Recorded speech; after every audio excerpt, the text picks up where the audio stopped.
আসসালামু আলাইকুম। ইচ্ছাকথা ইউটিউব চ্যানেলে আপনাদের স্বাগত জানাচ্ছি। হযরত মাওলানা সাদ সাহেব দামাত বারাকাতুহুমের জিম্মাদার সাথীদের সাথে মোজাকারা টঙ্গী ইজতেমা ২০১৪ বইটি তর্জমা করেছেন মাওলানা রফিকুল ইসলাম, সম্পাদনা করেছেন মোহাম্মদ ইকরাম হোসেন। এই ভিডিওতে আমরা এখন হযরতজির মোজাকারার গুরুত্বপূর্ণ কিছু অংশ শুনব। আমার প্রিয় দোস্ত ও বন্ধুরা, আমার এই কথা ইয়াকিনি যে ইসলামের ক্ষতি শুধু মুসলমানদের দ্বারাই হবে। ইহুদি খ্রিস্টানদের দ্বারা ততটুকু ইসলামের কোনো ক্ষতি হবে না যতটুকু হবে মুসলমানদের দ্বারা। যেভাবে ইসলামের ক্ষতি শুধুমাত্র মুসলমানদের হাতেই হবে, সেভাবে এই দাওয়াতের কাজের ক্ষতিও শুধুমাত্র দাওয়াতের কাজ কর্নেওয়ালাদের দ্বারাই হবে। বাতিল এই দাওয়াতের কাজের কিছুই ক্ষতি করতে পারবে না। যেসব মেহনতকারী মনে করেন যে দেশের এবং বিদেশের এই নৈরাজ্যকর পরিস্থিতির জন্য প্রশাসন বা রাষ্ট্রের কর্ণধাররা দায়ী, ওনারা অনেক বড় ধোঁকার মধ্যে আছে। আমার দৃঢ় বিশ্বাস যে মেহনতকারীদের পরস্পরের ইহতেরাকের প্রভাব সমস্ত দুনিয়াকে তছনছ করে রেখেছে। যতগুলো ইসলামী দেশে আজ অস্থিতিকর পরিস্থিতি বিরাজ করছে, সেগুলোর মূল কারণ আল্লাহর কসম আমি আর আপনি ছাড়া কেউ না। এই কথাগুলো আমি ইয়াকিনের সাথে বলছি। যদি একজন জিম্মাদারের নিয়তের পরিবর্তনের কারণে ফল বাগানের ফলের রস টক হতে পারে, তবে এমন ব্যক্তি যাদের উপর গোটা বিশ্বের জিম্মাদারি মনে করা হয়, তাদের নিয়তের প্রভাব পুরো দুনিয়াতে কী পড়বে তা আমাদের চিন্তা করার বিষয়। সাথীরা দোয়া চেয়ে বলল, বাংলাদেশের পরিস্থিতি এমন। আমি বললাম, এই হালত আমাদের কারণেই।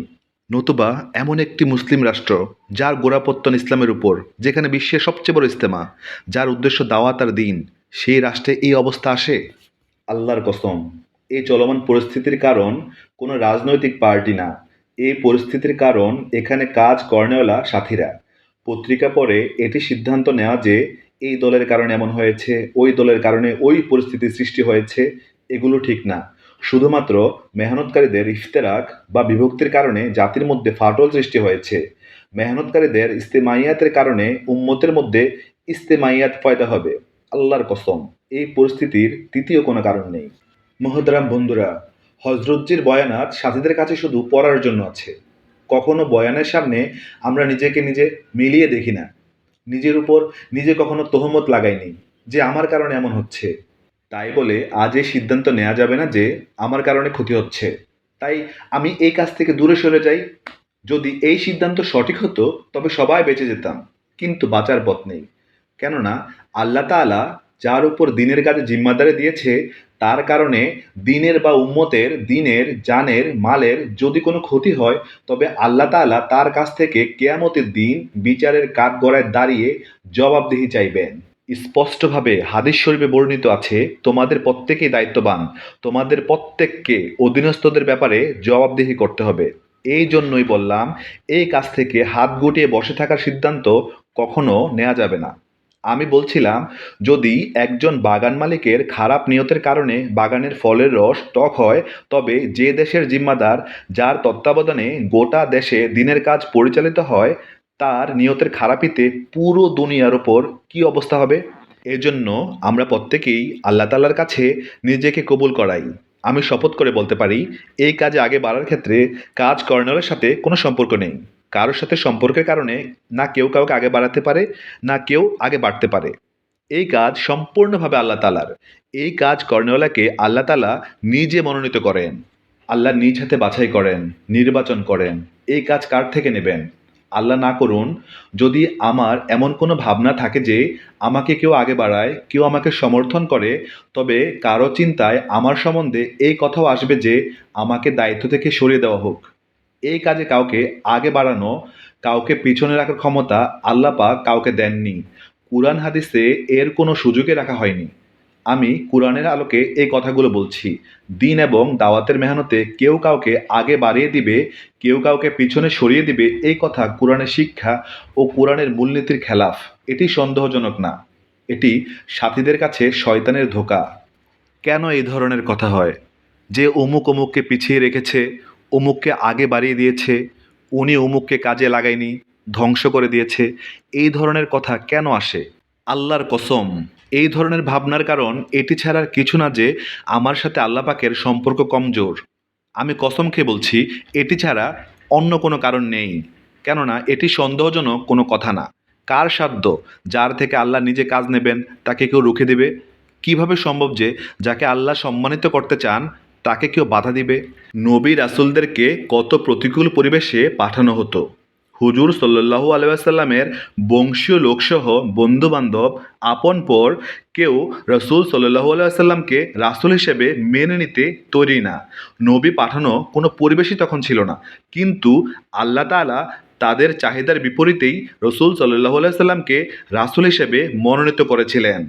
আমার এই কথাগুলো আপনারা অন্তরে গেঁথে নেবেন, স্মরণ রাখবেন। এই দিনের মেহনতের কাজে কেউ কাউকে সামনেও বাড়াতে পারে না, কেউ কাউকে পিছনেও সরাতে পারে না। কেননা এই ধরনের রাস্তা রাজনৈতিক। সেখানে প্রতিদিন কেউ আগে বাড়ে, প্রতিদিন কেউ পেছনে পড়ে, প্রতিদিন উপরে উঠে, প্রতিদিন নিচে নামে। এখানে এমন হয় না। হাদিস শরীফে বর্ণিত আছে, আল্লাহ তাআলা কোনো বান্দাকে যখন মহব্বত করেন তখন ফেরেশতাদের মজলিসে সেই বান্দার প্রতি ভালোবাসার কথা প্রকাশ করেন। আল্লাহ পাক স্বয়ং এলান করেন, তিনি বলেন, হে ফেরেশতার দল, জেনে রাখো আমি অমুকের পুত্র অমুককে ভালোবাসি, তোমরাও তাকে ভালোবাসো। এরপর উপর আসমানের ফেরেশতারা নিচের আসমানের ফেরেশতাদের কাছে এই সংবাদ পৌঁছিয়ে দেন যে অমুককে আল্লাহ তাআলা ভালোবাসেন, তোমরাও তাকে ভালোবাসো। এভাবে চলতে থাকে। সর্বশেষ জমিনের অধিবাসীদের কাছে ঘোষণা করে দেওয়া হয় যে, হে দুনিয়াবাসী, অমুককে আল্লাহ ভালোবাসেন, তোমরাও তাকে ভালোবাসো। হাদিসে আছে, এরপর দুনিয়াবাসীর অন্তরে এই ব্যক্তির প্রতি মহব্বত ছড়িয়ে দেওয়া হয়। খুবই সহজ পন্থা নিজেকে সামনে বাড়ানোর জন্য। যে মাকলুকের খুশমত ছেড়ে দিয়ে আল্লাহর সাথে সম্পর্ক গভীর করে নাও, তাতে আল্লাহ তোমাকে আগে বাড়িয়ে দিবেন। এতে করে কারো প্রতি কোনো শেকায়েত থাকবে না, অভিযোগ অনুযোগ থাকবে না। আল্লাহ তাআলা এমন পদ্ধতিতে তোমাকে আগে বাড়িয়ে দিবেন যে মানুষ অবাক হয়ে তাকিয়ে থাকবে যে কে এই লোক, কোথা থেকে এলো। কাজেই এই কাজে অগ্রগামী হওয়ার সম্পর্ক মাকলুকের সাথে না, স্বয়ং খালেকের সাথে। কেউ যদি পরীক্ষা করতে চায় যে আল্লাহর সাথে তার সম্পর্ক কতটুকু, সে যেন দেখে নেয় বান্দার সাথে তার সুসম্পর্ক কতটুকু। এজন্য আমি বলি যে আল্লাহর কাছে নিজেকে কবুল করিয়ে নাও। এটিও স্মরণ রাখা দরকার যে আল্লাহর কাছে কবুল হওয়ার জন্য কাবিলিয়তের বা বাহ্যিক যোগ্যতা শর্ত না। সে জ্ঞান সম্পন্ন কিনা, সুন্দরভাবে কথা বলতে পারে কিনা, সম্পদশালী কিনা, পুরনো সাথে কিনা, এগুলো মোটেও কবুল হওয়ার জন্য শর্ত না। আমরা আজ পরখ করি যে লোকটি তাবলিগে কতদিন লাগিয়েছে, অথচ কবুলিয়াতের শর্ত পূরণ হওয়ার সাথে মোটেও না। আমার জানা মতে এমনও সাহাবা রয়েছেন যারা খুব কমই সময় পেয়েছিলেন, কিন্তু মর্যাদার দিক দিয়ে পুরনোদের চেয়ে অনেক বেশি মর্যাদা লাভ করেছিলেন। আল্লাহ পাক ওনার থেকে কাজ নিয়েছিলেন। পুরনো হওয়াটা কবুল হওয়ার জন্য শর্ত না। এক ব্যক্তির সুযোগ হয়েছিল যে ওনার জিম্মায় হুজুর সাল্লাল্লাহু আলাইহি সাল্লামের ওহী লেখার জিম্মাদারি ছিল। আসমান থেকে যে ওহী আসতো তা তিনি লিখত। আমরা মনে করি আমাদের এখানে মাশওয়ারায় পেশ করেনেওয়ালা উনি, আমাদের এখানে ফয়সালা করেনেওয়ালা উনি। কিন্তু যে সাহাবী ওহী লিখত, ওনার মোকাবেলায় আমাদের এই সাথীর কি মূল্য আছে? যখন আজ আমার হুজুর সাল্লাল্লাহু আলাইহি ওয়াসাল্লামের নাজিল হওয়া কোরআনের উপর এতখানি ইয়াকিন আছে যে এর একটি আয়াত, একটি প্যারা আল্লাহর নাজিলকৃত, তবে যে সাহাবী স্বচক্ষে দেখেছেন যে হুজুর সাল্লাল্লাহু আলাইহি ওয়াসাল্লামের উপর ওহী নাজিল হচ্ছে, নিজ হাতে তা লিখছেন, এমন সাহাবীর ওহীর উপর কেমন দৃঢ় ইয়াকিন হবে তা অনুমান করতে পারেন? কিন্তু আল্লাহ তাআলার এক ব্যবস্থাপনা রয়েছে, এক বিধিবদ্ধ নিয়মাবলী রয়েছে। তা হচ্ছে আল্লাহ তাআলা কাউকে কোনো দায়িত্ব অর্পণ করলে তার পরীক্ষা নিয়ে থাকেন। আল্লাহ তাআলা দেখতে চান যাকে দায়িত্ব দেওয়া হলো সে তার দায়িত্বে কতটুকু যত্নবান, কতটুকু আত্মনিবেদিত, কতটুকু সত্যায়ন করে নিজ কাজকে, তার মধ্যে আনুগত্যের জজবা কতটুকু। গুরুত্ব সহকারে আমার কথাগুলো বুঝতে চেষ্টা করুন। আমি অনেক জরুরি কথা বলছি। আল্লাহ তাআলা পরীক্ষা নিতে শুরু করলেন ওই ওহী লেখক সাহাবীর। আল্লাহ তাআলা মানব সৃষ্টির রহস্য সম্পর্কে আয়াত নাজিল করলেন। আল্লাহ তাআলা মানব সৃষ্টির প্রতিটি ধাপকে একে একে বর্ণনা করে শেষ পর্যায়ে বললেন, আল্লাহ তাআলা কত সুন্দর বানানেওয়ালা। আল্লাহ তাআলা এই বাক্যগুলো নাজিল করলেন হুজুর সাল্লাল্লাহু আলাইহি ওয়াসাল্লামের উপর। অন্যদিকে এই আয়াতের অনুরূপ মনোভাব ইলহাম হলো সাহাবীর অন্তরে। আল্লাহ তাআলা দেখতে চাচ্ছেন ওহী লেখকের মতো মর্যাদা সম্পন্ন সাহাবীর মানার জজবা কতটুকু। ওহী লেখক সাহাবী বলল, এদিকে হুজুর সাল্লাল্লাহু আলাইহি সাল্লামের উপর একই বাক্য নাজিল হলো। তাই রাসূল সাল্লাল্লাহু আলাইহি সাল্লাম নির্দেশ দিলেন, এই বাক্যটিও লিখে নাও। এই ঘটনায় ওই ওহী লেখক সাহাবী মুরতাদ হয়ে গেল। এটি বলে যে আসলে আসমান থেকে ওহী আসে না, বরং হুজুর সাল্লাল্লাহু আলাইহি ওয়াসাল্লাম এর কাছে যার কথা ভালো লাগে তাই তিনি লিখিয়ে রাখেন। আমি এই কথার পরিপ্রেক্ষিতে এই ঘটনা শুনিয়েছি যে মেহনতকারী পূর্ণ হওয়া, কোনো দরজায় পৌঁছে যাওয়া, কোনো যোগ্যতায় পৌঁছে যাওয়া আল্লাহর কাছে কবুল হওয়া না, যে সে আল্লাহর কাছে কবুল হয়ে গেছে। আল্লাহর কাছে কবুলিয়তের শর্ত হচ্ছে মুখলিস হওয়া। এর ব্যাখ্যা হচ্ছে আল্লাহ তাআলা শুধু মুখলিসিনদের আমল কবুল করে থাকেন, যারা নিজেদের আমল করার ক্ষেত্রে শিরক থেকে বাঁচার চেষ্টা করে। তুমি যে আল্লাহর জন্য আমল করছো তা আল্লাহ যাচাই করবেন কিভাবে? তুমি মেহনত করতে করতে নুয়ে পড়বে, অথচ তোমার দিকে কেউ চোখ তুলেও তাকাবে না, কেউ জিজ্ঞাসাও করবে না। প্রশংসা করা খারাপ বলা অনেক পরের কথা। মানুষ বলে ইখলাসের পরীক্ষা আখিরাতে হবে। না, ইখলাসের পরীক্ষা দুনিয়াতেই হবে। দুনিয়াতেই মরার পূর্বে ফয়সালা হয়ে যাবে মেহনতকারী হয় মরণ হচ্ছে নাকি অন্যভাবে। এই না যে মুসলমান হওয়া না হওয়া ফয়সালা মৃত্যুর পর হবে। আল্লাহ এটিই চান যে তোমাদের মৃত্যু আল্লাহর আনুগত্যের মধ্য দিয়ে হোক। আমি প্রকাশ্যভাবে বলছি যে এই কাজের মধ্যে আগে বাড়ার রাস্তা হলো নিজেকে আল্লাহর কাছে কবুল করানো। আর কবুল হওয়ার জন্য কাবিলিয়াত বা যোগ্যতা কোনো শর্ত না, পুরনো হওয়াও শর্ত না, এমনকি কারো ডানে বামে বসারও সাথেও এর কোনো সম্পর্ক নেই। আমি আপনাদের আরও ব্যাখ্যা করে বলতে চাই, কারো খেদমত করা, কাউকে হাদিয়া দেওয়া, কারো কোনো প্রয়োজন পূরণ করা যে সুযোগ পাওয়া যাবে, যে তিনি বলবেন সে আমার আমলা কর্মী, আল্লাহর কসম এসব কিছু এই কাজে আগে বাড়ার রাস্তাই না। যারা এমন ধারণা পোষণ করে তারা আল্লাহর কাছ থেকে বিতাড়িত। সে আল্লাহর কাছে কবুল করানো ব্যতীত মাকলুকের কাছে কবুল হতে যাচ্ছে নিজেকে আগে বাড়ানোর জন্য। সুহাইল ইবনে আমর, হারিস ইবনে হিসাম, ওনারা উভয়ে হজরত ওমর রাদিয়াল্লাহু তাআলা আনহু-এর ডানে বামে বসা ছিলেন। ওই সময় হজরত ওমর রাদিয়াল্লাহু তাআলা আনহুর কাছে সহজেই পৌঁছা যেত না। লোকের সুপারিশে ওনার কাছে যাওয়া যেত মাশওয়ারায় শরিক হতে। যাদের যাওয়ার অনুমতি ছিল লোকেরা ওনাদের বলতো, যখন তুমি যাও আমাকে নিয়ে যেও, আমিও তোমার সাথে ভেতরে যাব। এক সময় হজরত ওমর রাদিয়াল্লাহু তাআলা আনহু একাকী ছিলেন। এমনি এক অবসর মুহূর্তে হজরত সুহাইল ইবনে আমর ও হজরত হারিস ইবনে হিসাম গিয়ে হজরত ওমর রাদিয়াল্লাহু তাআলা আনহু-এর দুপাশে বসল। ওনারা নিশ্চিন্ত ছিল যে আমরা মোকাম পেয়ে গেছি, এখান থেকে আমরা কোথাও যাব না। আমি আপনার বোঝার জন্য এই ঘটনা বলছি, কেউ যদি কারো ডান বাম হয়ে যায় তবে এটি কবুলিয়াতের আলামত না। রাজনীতিতে দেখেন আজ উনি ডান হাত, উনি বাম হাত, আগামীকাল এই ডান হাত বাম হাতদের ঠিকানায় জেলখানায় হয়, কোথা থেকে কোথা পড়ে যায়। যে লোক অন্যের সাহায্যের আশা করে সে জানাজা মৃত। জানাজা যায় অন্যের সাহায্যে। হক কোনো মাধ্যম ছাড়াই নিজ ক্ষমতায় চলতে পারে, কেননা হক জিন্দা আর বাতিল মুর্দা। কাজেই কোনো ব্যক্তি যদি কারো সহায়তায় সামনে বাড়ে তবে সে মৃত লাশ, তাই তার সাহায্যের প্রয়োজন। যদি জিন্দা হতো তবে তার সাহায্যের কোনো দরকার ছিল না। যাই হোক, সুহাইল ও হারিস হজরত ওমর রাদিয়াল্লাহু তাআলা আনহুর পাশে বসা ছিল। কিছুক্ষণ পর আনসার আর মুহাজিররা তাকাজা পূরণ করে, মেহনত করে, কুরবানি করে আসা শুরু করলো। হজরত ওমর রাদিয়াল্লাহু তাআলা আনহু বললেন, সুহাইল একটু পিছনে সরে বসো, হারিস তুমি একটু পিছনে গিয়ে বসো।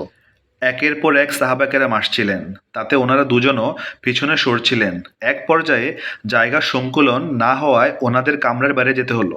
বাইরে গিয়ে একজন আরেকজনকে বলল, দেখেছো আজ আমাদের সাথে কেমন আচরণ হলো? আমরা সবার সামনে ছিলাম, একেবারে ওমরের কাছে বসা ছিলাম। ওমর আমাদের পেছনে হঠাতে হঠাতে ঘরের বাইরে নিয়ে এলেন। আমির আমাদের সাথে আজ কেমন ব্যবহার করলো? অন্যজন বলল, আমিরের উপর কোনো অভিযোগ করে লাভ নেই। আমরা জিম্মাদার, দোষ দিই যে উনি ফয়সাল, উনি আমাকে পিছে করে দিয়েছে, উনি আমাকে এখান থেকে উঠিয়ে ওখানে পিছনে বসিয়েছেন, বের করে দিয়েছে। এগুলো আমাদের ভাবনা। যদি সে আল্লাহর কাছে মকবুল হতো তাহলে কার ক্ষমতা আছে তাকে দায়িত্ব থেকে বের করে দিবে? যাই হোক, সুহাইল বলল হারিসকে যে এতে আমাদের আমিরের কোনো দোষ নেই।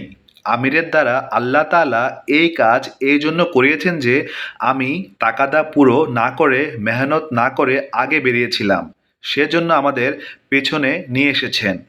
আমি সত্যি কথা বলছি প্রত্যেক পিছিয়ে যাওয়া সাথীদেরকে যে আল্লাহর সাথে নিজের সম্পর্ক চিন্তা করে নাও।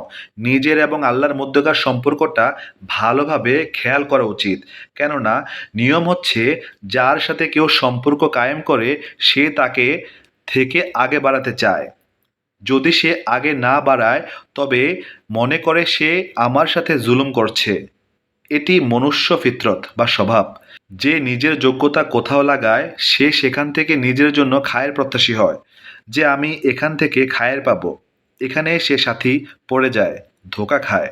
সুহাইল হারিসকে এটি বলেছিলেন যে আমিরের কোনো দোষ নেই, দোষ আমাদের নিজেদের। কারণ আনসার মুজাহির ময়দানে ছিল, তাই তারা আগে বেড়েছে। আমরা ময়দানে ছিলাম না, তাই পিছনে পড়ে গেছি। তাই আমি আরজ করছি, কেউ কোনো মোকামে পৌঁছে এই কথা চিন্তা না করে যে আমি এখান থেকে আর পিছনে যাব না। কাজেই নিজেকে আল্লাহর সাথে কবুল করাও। মনে রাখবে, কবুল হওয়ার জন্য কাবিলিয়ত শর্ত না, বরং কাবিলিয়তের সম্পর্ক সিফাত কবুল করানোর সাথে। সিফাতে কবুলিয়াতের মধ্যে সবচেয়ে বড় জিনিস হলো তাওয়াজো বা বিনয়। তাওয়াজো দ্বারা কি উদ্দেশ্য? ঝুঁকে চলা? না, মোটেও না। এক ব্যক্তি ঝুঁকে চলার কারণে হজরত ওমর রাদিয়াল্লাহু তাআলা আনহু তার সিনায় ঘুষি মেরেছিলেন। তিনি বলেছিলেন, ঝুঁকে চলার নাম তাওয়াজো না। তাওয়াজো হলো নিজের জন্য কোনো কিছুর চাহিদার খেয়াল না আনা। একে তাওয়াজো বলে। কিবর বা অহংকারের বিপরীত হচ্ছে তাওয়াজো। কিবর হলো আমি এই কাজের যোগ্য, আমার দ্বারা ওই কাজ করানো হোক। এগুলো হলো কিবরের আলামত। এক সাহাবী বললেন, হে আল্লাহ রাসূল, আমাকে কোনো কাজে ব্যবহার করবেন না, আমার কাছ থেকে কাজ নেবেন না আপনি। স্বয়ং সাহাবী এই কথা বলেছিলেন। রসূল সাল্লাল্লাহু আলাইহি সাল্লাম বলেন, যে এই কাজ চেয়ে নেয় সে আল্লাহর কাছে মকবুল না। কাজেই তাওয়াজু হলো কাজ কর্নেওয়ালা সাথীদের নিজের ব্যাপারে কোনো চাহিদা না থাকা। যদি চাওয়া হয় তাহলে সে মুখলিস না। আল্লাহর কসম, এগুলো সত্যি কথা। লজ্জা থাকা দরকার যে বান্দা এই কাজে আগে বাড়ার জন্য ওই রাস্তা গ্রহণ করে যার ফলে সে আল্লাহর কাছ থেকে মরদুদ বা বিতাড়িত হয়ে যায়। মুখলিসিন ছিলেন হজরত ওমর রাদিয়াল্লাহু তাআলা আনহু, যার সম্পর্কে রসূল সাল্লাল্লাহু আলাইহি সাল্লাম বলেছিলেন, আমার পর যদি কোনো নবী হতো তাহলে ওমরই হতো। সেই ব্যক্তিত্বের অধিকারী সাহাবী ওমর রাদিয়াল্লাহু তাআলা আনহু বলতেন, হায়, যদি আমার বাবা মা আমাকে জন্ম না দিতেন। হায়, যদি আমি কোনো ছাগল হতাম, যদি আমি কোনো গাছের সজীব পাতা হতাম। উট আমায় খেয়ে পেট ভরে নিত, তারপর পায়খানা করে ফেলে দিত মাঠে প্রান্তরে, বালিকণার সাথে মিশে যেতাম বাতাসে। এই হচ্ছে মুখলিসিনদের তামান্না। আমি ১ বছর ধরে আছি, আমার কি হলো? আমি বছর ভরে আছি, আমার থেকে কি কাজ নেওয়া হলো? আমি বছর ধরে আছি, আমার কি উন্নতি হলো? আমি কি দায়িত্ব পেলাম? এগুলো মুখলিসিনদের তামান্না না। এইসব তামান্না দুনিয়ার মধ্যে চাকরিজীবীদের মধ্যে থাকে। ১০ বছর ধরে, ২০ বছর ধরে কাজ করছি, আমার প্রমোশন চাই, ইত্যাদি। এমন লোকদেরই সবর নেই। অতএব মুতওয়াজ্জু বা বিনয়ী তাকেই বলে যার মখলুক থেকে পাওয়ার আশা নেই। কারণ তাওয়াজুর অর্থ হচ্ছে নিজেকে যোগ্য মনে না করা। যদি তাওয়াজু না থাকে তবে নিজেকে যোগ্য ভেবে কাজ চাইবে, কাজের জন্য লড়াই করবে। যে আমাকে বয়ান করতে দেয়নি, আমার দ্বারা হেদায়েতের কথা বলানো হলো না, আমাকে দিয়ে এই কাজ করানো হলো না, আমাকে দিয়ে ওই কাজটি করানো হয়নি, আমাকে ওই কাজ করতে দিলে এমন হতো না, এমন ধারণা মনে আসবে। শুধু কি তাই, নিজের সহযোগীদের উপর কর্তৃত্ব দেখাতে চাইবে, যে তাকে সহায়তা করবে, তাকে তার সঙ্গে রাখবে। এতে করেই কাজ কর্নেওয়ালাদের মধ্যে দলাদলির সৃষ্টি হয়। সহযোগীকে বলবে যে তুমি আমার সাথে এসো, তুমি আমাকে সাহায্য করো, তুমি আমার পক্ষে মত দাও, তুমি আমার হয়ে কথা বলো, আমরা সবাই মিলে এই কাজ করব, ইত্যাদি ইত্যাদি। অথচ সুন্নত হলো নিজের হেমায়েতকারী বা সাহায্যকারীর প্রতি মনোযোগী হইও না। হজরত জায়েদ ইবনে সানা স্বেচ্ছায় করজ দিল। এরপর কর্জ আদায়ের নির্ধারিত সময়ের ৩ দিন আগেই রসূল সাল্লাল্লাহু আলাইহি ওয়াসাল্লামের কাছে কর্জ আদায়ের জন্য দুর্ব্যবহার করেছিলেন। এমনকি হুজুর সাল্লাল্লাহু আলাইহি ওয়াসাল্লামের ঘাড়ে ধরে ধাক্কা মেরে বলেছিলেন, তোমরা কুরাইশরা এমনই খারাপ যে কখনো কথা ঠিক থাকে না, যথাসময়ে মানুষের ঋণ আদায় করো না। তার উদ্দেশ্য ছিল হুজুর সাল্লাল্লাহু আলাইহি সাল্লামের সহনশীলতা পরীক্ষা করা যে উনি নবী কিনা। সাথীদের দিয়ে আল্লাহ তাআলা কাজ কর্নেওয়ালাদের কাছ থেকে পরীক্ষা নিয়ে থাকেন যে দেখো কাজ কর্নেওয়ালা কিনা। কেননা বরদাস্ত করা নবুয়তের আলামত। হুজুর সাল্লাল্লাহু আলাইহি সাল্লাম এর চেহারা ও অন্যান্য সব নিশানায় সে পেয়ে গিয়েছিল যে তিনি নবী। হজরত ওমর রাদিয়াল্লাহু তাআলা আনহু এই অবস্থা দেখে ধৈর্য ধারণ করতে পারছিলেন না। তিনি বললেন, যদি আল্লাহর রাসূল অসন্তুষ্ট না হতেন এখনই তোমার মাথা কেটে জমিনে ফেলে রাখতাম। এ কথা বলেই তিনি তলোয়ার কোষমুক্ত করে ফেললেন। রাসূল সাল্লাল্লাহু আলাইহি সাল্লাম তৎক্ষণাৎ বলে উঠলেন, ওমর, এ কি করছো? রাসূল সাল্লাল্লাহু আলাইহি সাল্লাম বলেননি যে, ওমর আমার মহব্বতে করেছে, তার করাটা ঠিক আছে। বরং তিনি ধমক দিলেন, আমাদের মধ্যে আমাকে যারা সাহায্য করবে তারা আমার সাথে, আর যারা অন্যদের সহায়তা করবে তারা অন্যদের সাথে। এতে করে গ্রুপ সৃষ্টি হয়। কাজেই নিজের সহায়তাকারীদের দমিয়ে রাখো, এটিই সুন্নত। যে নিজের সহায়তাকারীদের নিয়ন্ত্রণ করে রাখবে সেই হকের উপর। আল্লাহর মদদ তার সাথে। যে কারো সহায়তাকে ইহসান মনে করবে নিজের উপর সে ফাসাদ সৃষ্টি করবে। রসুল সাল্লাহ সাল্লাম হজরত ওমর রাদিয়াল্লাহু তাআলা আনহুকে বলেন, তোমার উচিত ছিল আমাকে এই কথা বলা যে আমি যেন তার হক যথারীতি আদায় করে দেই। তাকে বলা উচিত ছিল যে সে যেন আমার সাথে সদাচার করে, তার প্রাপ্য আদায় করে নেয়। হজরত ওমর রাদিয়াল্লাহু তাআলা আনহুকে রসুল সাল্লাহ সাল্লাম বললেন, যাও তার পাওনা আদায় করে দাও, সাথে আরও 20 চা খেজুর বেশি দিয়ে দাও। আল্লাহ মাফ করুন, আমি আমার সাথীদের মধ্যে এমন কাউকে দেখতে পাইনি যে তার কষ্ট দানকারীর ওপর ইহসান করেছে। মূলত ইহসান তাই যে যে কষ্ট দেয় তার উপর ইহসান করা। আমাদের হালত হলো যে আমাদের ওপর ইহসান করে আমরা তার ওপর ইহসান করি। এতে করে উম্মত কখনো তৈরি হবে না। নবুয়তের মাকাম অনেক উঁচু। যে তোমাকে কষ্ট দেয়, বিরক্ত করে, তার উপর ইহসান করে হচ্ছে নবুয়তের মেজাজ, নবুয়তের আলামত। কেননা নবী হেদায়েত চায়, তাই যে তাকে কষ্ট দেয় তার বদলায় তাকে এহসান করে। আমরা মিম্বরে বসে বলে থাকি যে এটি নবুয়তওয়ালা রাস্তা, কিন্তু বাস্তবে নবীওয়ালা কষ্ট বরদাস্ত করতে তৈরি না। আমরা শেকায়াত করি, আমাদের উপর জুলুম করা হচ্ছে, আমাদের কষ্ট দেওয়া হচ্ছে, আমাদের সাথে খারাপ আচরণ করা হচ্ছে, আর বলি নবীওয়ালা রাস্তা। তাহলে নবুয়তওয়ালা কাজ কিভাবে হলো? রসুল সাল্লাহ সাল্লামকে জখম করা হলে রসুল সাল্লাহ সাল্লাম বললেন, এই কম কিভাবে কামিয়াব হবে যারা নবীর শরীর থেকে রক্ত ঝরায়। আল্লাহ তাআলা বলেন, নবীজি আপনার শেকায়াত করার অধিকার নেই। রসুল সাল্লাহ সাল্লাম কাদের শেকায়াত করেছিলেন? কাফেরদের।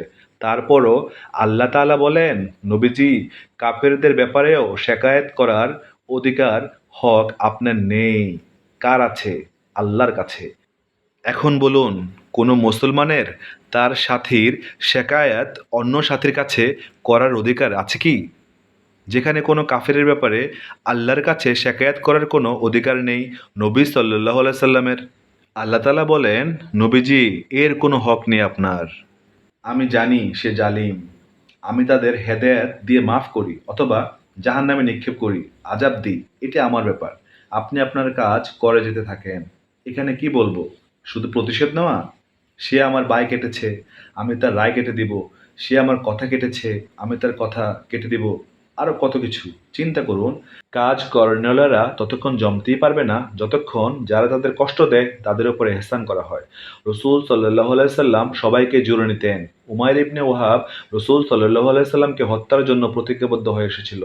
হুজুর পাকেরও জানা ছিল যে সে রসুল সাল্লাহ সাল্লামকে হত্যা করার জন্য তলোয়ার ঝুলিয়ে এসেছে, এমনটি না যে তিনি জানতেন না। উমাইর বিন ওয়াহাব রসুল সাল্লাহ সাল্লামকে হত্যা করার উদ্দেশ্যে আসার সময় তার বিবি বাচ্চাকে সাফওয়ান ইবনে উমাইয়ার জিম্মায় রেখে এসেছিলেন। হজরত ওমর রাদিয়াল্লাহু তাআলা আনহু বুঝতে পারলেন যে উমাইর ইবনে ওয়াহাব হুজুরকে কতল করার জন্য এসেছে। তাই উমাইর তলোয়ারকে ভালোভাবে শান দিয়ে তলোয়ারে বিষ মিশিয়ে নিয়ে এসেছিল। হজরত ওমর রাদিয়াল্লাহু তাআলা আনহু তাকে দেখেই তার গর্দানে ঝাপটা মেরে ধরে হুজুর সাল্লাল্লাহু আলাইহি সাল্লামের সামনে নিয়ে আসতে চাইলেন। রসুল সাল্লাল্লাহু আলাইহি সাল্লাম সাথে সাথে বললেন, ওমর তাকে ছেড়ে দাও, তাকে আসতে দাও। হজরত ওমর রাদিয়াল্লাহু তাআলা আনহু অস্থির হয়ে পড়লেন, এই ভেবে যে যদি সে হুজুর সাল্লাল্লাহু আলাইহি সাল্লামের উপর আক্রমণ করে বসে। উমায়ের যখন ঘরে পা রাখলেন, রসূল সাল্লাল্লাহু আলাইহি সাল্লাম বললেন, তোমরা রাস্তা ছেড়ে দাও। উমায়েরকে বললেন, উমায়ের, আমার কাছে চলে আসো। চিন্তা করুন, উমায়ের কেন এসেছে? হত্যা করার জন্য। রসূল সাল্লাল্লাহু আলাইহি সাল্লাম এমনও বলতে পারতেন যে, তার গলা থেকে তলোয়ার খুলে রাখো, তাকে দাওয়াত দাও, তাকে বোঝাও। রসূল সাল্লাল্লাহু আলাইহি সাল্লাম কিছুই করলেন না, বরং তাকে সরাসরি নিজের কাছে ডেকে নিলেন। রসূল সাল্লাল্লাহু আলাইহি সাল্লাম জিজ্ঞাসা করলেন, কেন এসেছো? সে বলল, আমি আমার ভাইকে নিয়ে যেতে এসেছি। তিনি আবারও জিজ্ঞেস করলেন, উমায়ের, সত্য কথা বলো, কেন এসেছো? উমায়ের বলল, বললাম তো, আমার ভাইকে নিতে এসেছি। হুজুর সাল্লাল্লাহু আলাইহি সাল্লাম বললেন, তলোয়ার নিয়ে কেন এসেছো? উমায়ের বলল, তলোয়ার নিয়ে আসতে কি অসুবিধা? রসূল সাল্লাল্লাহু আলাইহি সাল্লাম বললেন, না, তুমিও সাফওয়ান ইবনে উমায়ের মক্কার হারামের মধ্যে কি সিদ্ধান্ত করেছো? তুমি আমাকে হত্যা করার জন্য এসেছো? উমায়ের সাথে সাথে কলেমা পড়ে মুসলমান হয়ে গেল। আমি এই ঘটনা শোনাচ্ছি, রসূল সাল্লাল্লাহু আলাইহি সাল্লাম নিজের হত্যাকারীকে বলেছেন, তাকে ছেড়ে দাও, তাকে আমার কাছে আসতে দাও। অথচ আমাদের মধ্যে সাথীদের ব্যাপারে বলা হচ্ছে, তাকে আসতে দিও না, তার আমাদের কাজের সাথে কোনো সম্পর্ক নেই, সে তরতিব অনুযায়ী চলে না, তার সাথে বয়কট করো, তাকে পরচা দিও না, সে যেন আমাদের মশওয়ারায় না আসে, ইত্যাদি ইত্যাদি। হে আমার আজিজ দোস্তরা, আমাদের মধ্যে যত বিরোধ সৃষ্টি হচ্ছে তা শুধু আমাদের মেজাজের কারণে হচ্ছে। আমাদের অন্তরে আমাদের সাথীদের জন্য যেই সহানুভূতি নেই, সেই সহানুভূতি রসূল সাল্লাল্লাহু আলাইহি সাল্লাম ও সাহাবাদের অন্তরে কাফিরদের জন্য ছিল। আমি এক প্রকৃত সত্য বলছি, আপনাদের বুঝে আসুক আর না আসুক, রসূল সাল্লাল্লাহু আলাইহি সাল্লাম ও সাহাবাদের যে উদারতা কাফিরদের জন্য ছিল, সে উদারতা আজ আমাদের সাথীদের জন্য আমাদের নেই। জেনে রাখুন, সংকীর্ণ মন নিয়ে দল গঠন হতে পারে, কিন্তু উম্মত গঠন হতে পারে না। তাবলীগ, বয়ান, তাকবীর এগুলো দিয়ে কী লাভ হবে যদি মন ছোট থাকে? এই মেহনত কোনো তানজিম বা সংগঠন না যে কারো কোনো মেম্বার হবে। এর জন্য সুনির্ধারিত নীতিমালা থাকবে। যে এই নীতিমালার খেলাপ করবে সে এই জামাতের অন্তর্ভুক্ত থাকতে পারবে না, এমন কখনো না। এই মেহনত একবার উন্মুক্ত, খোলাখুলি কাজ। এতে লোক সঠিকভাবে কাজ করবে, ভুলও করবে। এখানে কেউ কারো বিরোধী না যে তাকে বহিষ্কার করে দাও, তাকে বের করে দিলে কাজ ঠিকঠাক চলবে। এসব ধারণা উল্টো ধারণা। ভিডিওটি বড় হবে বিদায় ভিডিওটি আমরা এখানেই শেষ করছি। যদি ভিডিওটি আপনাদের ভালো লাগে তাহলে এর মতামত কমেন্ট বক্সে জানাবেন। তাহলে আমরা এর দ্বিতীয় এবং তৃতীয় খণ্ড তৈরি করব ইনশাল্লাহ। জাযাকাল্লাহ খাইরান।